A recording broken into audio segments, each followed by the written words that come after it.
Good evening and welcome to a special discussion right here on News First. Our focus this evening is about Maldives. What happened on the 7th of February? How did Mohammed Wahid, the president of Maldives, appointed as the president of the Maldives? To discuss all this and more, we have with us this evening the president himself. A very good evening, sir, and welcome to a special discussion. Let's start off with events that unfolded on the 7th of February when President Nasheed resigned. He said that he was under duress. Was it really a coup? I thought we have left this question behind. It's been 6 months now, and you've had a chance to listen to various sides. Because, Minister Nasheed himself raised issue with the transition, and therefore he made very serious allegations about a coup d'etat in Maldives. We immediately responded to that. I responded to that by setting up a presidential commission of inquiry to find out exactly what happened. So your question can be best answered when that report is out. Let me but just in the meantime, interrupt you yes. for a second, Mr. President. You said that Nasheed changed his mind. Why do you think Nasheed changed his mind 24 hours after he resigned from the post of president? Because he knows the answer best. We can only speculate. My sense of it is that he realized that he had made a mistake, and he probably had people in his party who disagreed with him on this and wanted to do something about it.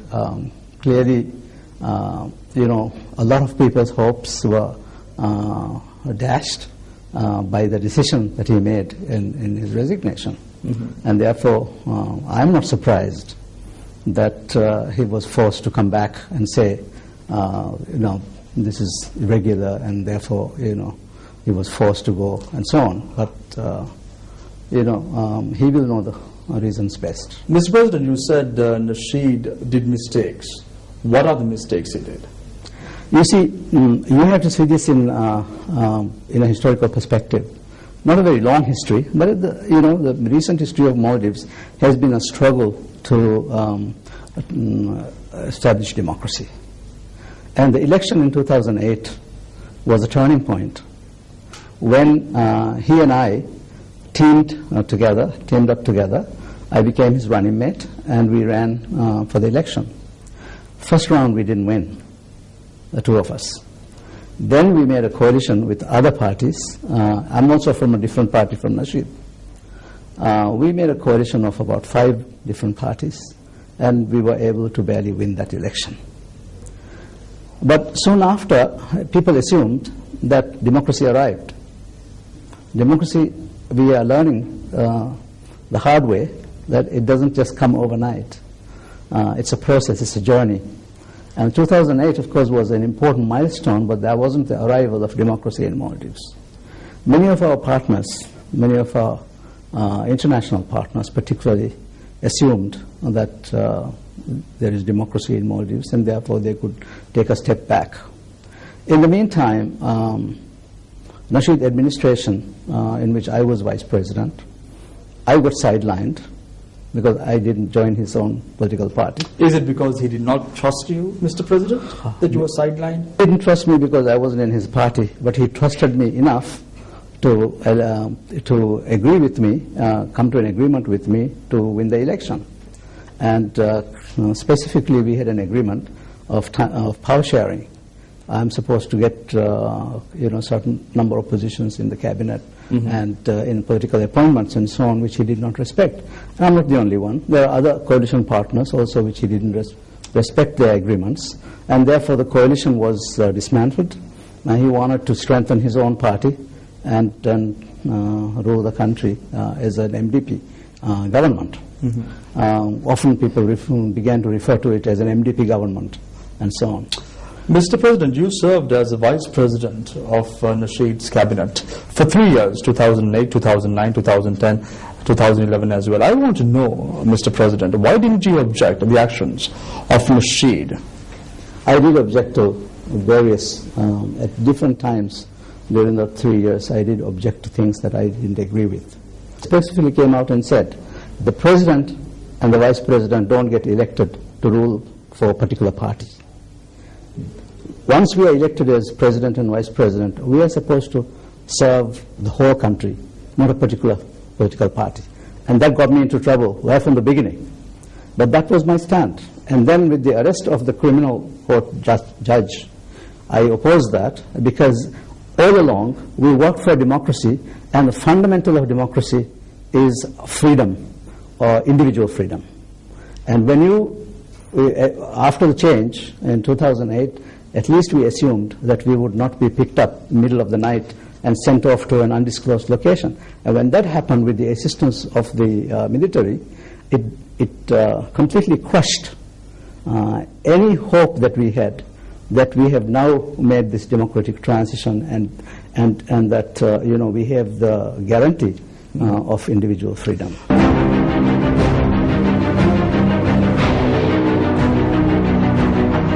Mr. President, if you did not agree with Nasheed's stand at that time, why didn't you resign as a Vice President and take an independent approach to this whole issue? This would have been exactly what he wanted, because I was not from his party. With my resignation, he doesn't have to go to an election. He would simply appoint his own person as Vice President, and there would be no check whatsoever on the administration. He didn't just serve this Vice Presidency on a plate. I worked for it. I brought credibility to his candidacy. I went out and campaigned for it. I spent money on it, and therefore I also had a right to continue to remain. Mr. President, did you know the events that were going to unfold on the 7th of February this year in the Maldives with regard to the resignation of former President Nasheed? What do you mean, did I know? Did you know the events that unfolded on that day? Because you met opposition parties right before this incident took place. I see, okay. I want to reject any, assumption that I had prior knowledge of what was happening. In fact, nobody had prior knowledge of what was happening. Mm-hmm. The situation happened because of the President's inability to control the situation, inability to manage the situation, and it got out of his control, out of his hands. It was never planned by anybody. He never foresaw it coming. We never foresaw it coming. But there were a series of events that happened starting from mid-January in which protests started building up. In fact, even before that, in December, with the massive rally in Mali against the government, and then the President being challenged for the first time in a very meaningful and very dramatic manner. And his response to that was starting to arrest his critics. The resignation of Nasheed comes in light of many issues, as you did correctly mention, Mr. President. I want to drag your attention to the removal of the Chief Justice of your country. I want to ask you a question. I want to know, Mr. President, do you have faith in the current judicial system in the Maldives? You see, I have faith in the system in Maldives. None of the institutions are perfect. The democracy in Maldives is very, very young. And this applies to all the branches of government. For the first time, we have a constitution that is a very idealistic constitution. It was never tried before. And therefore, there are problems with it, with the constitution itself. Isn't this why, Mr. President, that Nasheed removed the Chief Justice of your country? But you see, under the new constitution, even the President doesn't have the authority to remove a judge. There is a process for it.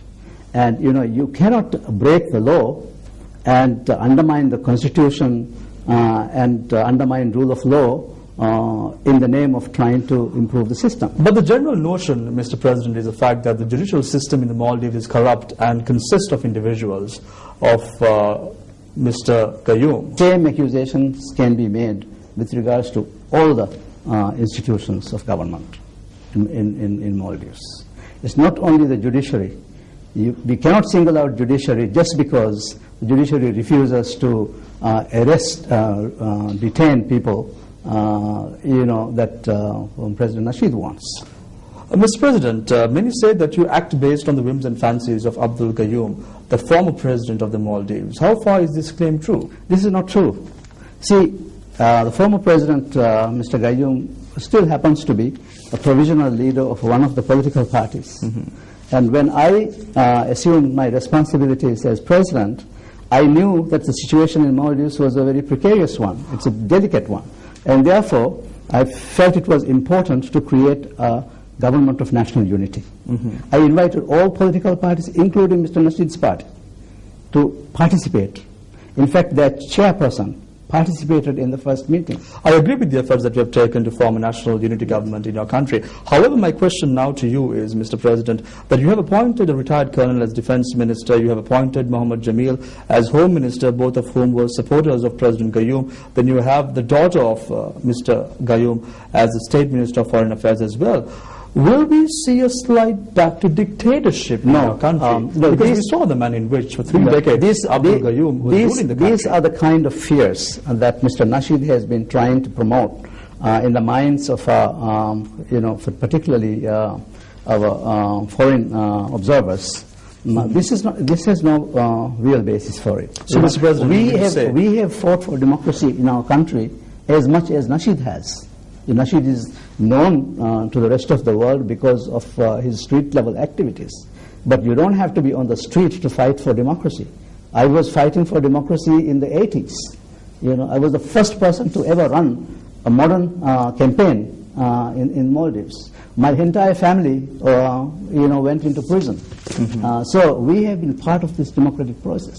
And therefore, it is wrong to assume that suddenly we have decided to change course and go back to old dictatorship. Mr. President, my question to you was, you appointed 3 individuals. Out of 16 members in the cabinet, there are 16 ministries. Out of 16 ministries, Mr. Gayoom's party gets 3. Mr. Tasmin's party gets 3. Mr. Qasim's party gets 2. So we came to an understanding among all the political parties with a formula to allocate cabinet positions. I also set aside 2 positions in the cabinet for MDP, and they refused to join. For 2 months I waited for them.